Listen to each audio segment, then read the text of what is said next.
లక్ష్మి మా ఇంటి దేవత సార్. నా కూతురు క్యాంప్ నుంచి వచ్చిన వెంటనే లక్ష్మి ఎక్కడని అడుగుతుంది. ఎలాగైనా వెతికి పెట్టండి సార్.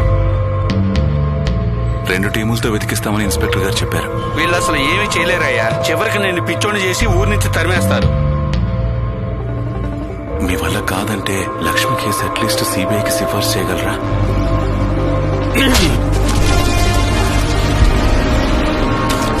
ఒక లక్షలో లంచం ఇస్తున్నాడంటే వాడు కోట్లలో ఏదో సంపాదిస్తున్నాడని అర్థం.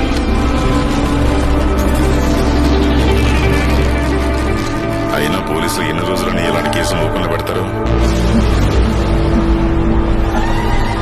వీళ్ళు చూడడానికి ఒక రకంగా కనిపిస్తున్నారు. తీగలాగితే పెద్దగా ఏదో దొరికేలాగానే అనిపిస్తుంది.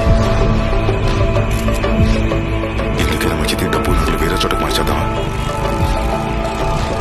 ఫాలో చేసి కరెక్ట్ టైం చేసి వేసేద్దాం. రే కటింగ్ మాస్టర్ అయిపోయావురా.